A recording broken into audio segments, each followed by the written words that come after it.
মুখে দিলেই মিলিয়ে যাবে নরম তুলতুলে, একবার খেলে বারবার খেতে মন চাইবে। বিস্কুটের এই সন্দেশটি খুবই মজাদার এবং লোভনীয়। হ্যালো বন্ধুরা, আসসালামু আলাইকুম। কেমন আছেন সবাই? আশা করি ভালো আছেন। আবারও নতুন একটা ভিডিওতে সবাইকে স্বাগতম।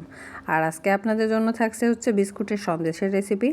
আশা করছি পুরো ভিডিও সবাই সাথেই থাকবেন এবং কাছের দূরে যে যেখান থেকে আমার ভিডিওটি দেখা শুরু করবেন সবাই একটা লাইক দিয়ে তারপর দেখা শুরু করবেন। আর যারা ইউটিউব চ্যানেল থেকে দেখবেন তারা অবশ্যই সাবস্ক্রাইব করে বেল আইকন বেলটা অল করে রাখবেন যাতে নতুন নতুন ভিডিও সবার আগে আপনার কাছে পৌঁছায়। তাহলে চলুন শুরু করা যাক। এখানে আমি প্রথমে নিয়ে নিয়েছি 2 প্যাকেট বিস্কিট।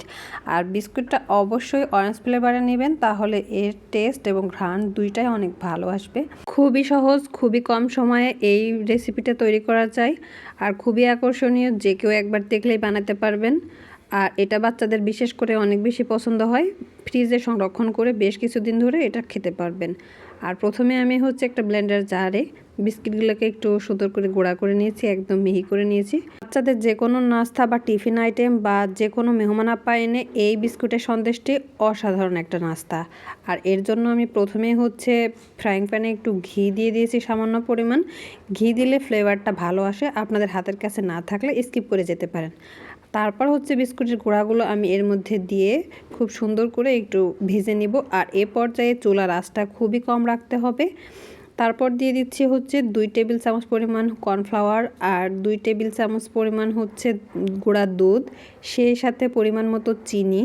চিনিটা একটু বুঝে শুনে দিবেন, কারণ বিস্কিটে মিষ্টি থাকে আর আমি যেহেতু দুধ ব্যবহার করব, দুইটার সমন্বয়ে মিষ্টির পরিমাণ একটু ব্যালেন্স করে বুঝে শুনে দেওয়া লাগবে। আর সবগুলো এখন খুব সুন্দর করে মিশিয়ে অল্প আঁচে খুব সুন্দর করে ভেজে নিতে হবে। চুলার আঁচটা একদমই লো রাখতে হবে, বেশি জোরে দিলে এটা পুড়ে যাওয়ার সম্ভাবনা থাকবে, খেতে একদমই ভালো লাগবে না। দুধটা জাল করে খুবই ঘন করে নিতে হবে, তাহলে খেতে আরও বেশি মজা হবে। দুধটা আমি 2 বারে দিয়েছি আর এর সাথে খুব সুন্দর করে মিশিয়ে একটা ডো তৈরি করে নিতে হবে। এই পর্যায়ে নাড়া কোনোভাবেই বন্ধ করা যাবে না, কারণ নাড়া বন্ধ করলে এর ভিতরে দলা পেকে যেতে পারে আর এর জন্য এর ব্যাটারটা ভালো আসবে না। আর নাড়তে নাড়তে দেখা যাবে এক পর্যায়ে কড়াই থেকে এরকম উঠে আসছে, তখন বোঝা যাবে যে এটা হয়ে গেছে। তারপরও এভাবে হাত দিয়ে একটু দেখলে বোঝা যাবে যে এটা হয়ে গেছে। এর পর্যায়ে চুলা থেকে নামিয়ে হাতের সাহায্যে একটু মুছে নিচ্ছিলাম। আর এই কাজটা অবশ্যই ঠান্ডা হওয়ার পর করতে হবে। তারপর এটা আমি খুব সুন্দর করে সমানভাবে ভাগ করে নিয়েছি।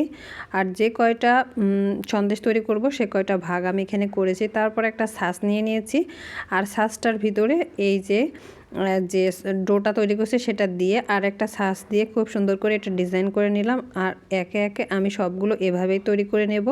আর এটা বানানো খুবই ইজি, খুবই সহজ, খুবই কম সময় এটা ঝটপট বানানো যায়।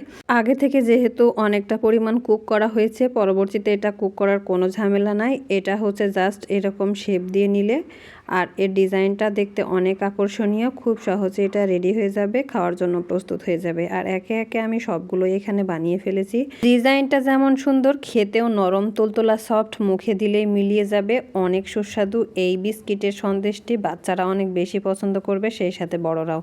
মেহমানরা খেলে বুঝতেই পারবে না এটা কি দিয়ে তৈরি করা হয়েছে। আর যেহেতু অরেঞ্জ ফ্লেভারের বিস্কিট, সেহেতু এর টেস্টটা আরও বেশি হবে। আপনারাও চেষ্টা করবেন অবশ্যই বানানোর জন্য অরেঞ্জ ফ্লেভারের বিস্কিটটা ব্যবহার করার জন্য। তবে আজকের ভিডিও কেমন হয়েছে সবাই জানাতে কিন্তু ভুলবেন না। আজকের মতো এখানেই শেষ করছি। সবাই ভালো থাকবেন, সুস্থ থাকবেন। আল্লাহ হাফেজ এন্ড আসসালামু আলাইকুম সবাইকে।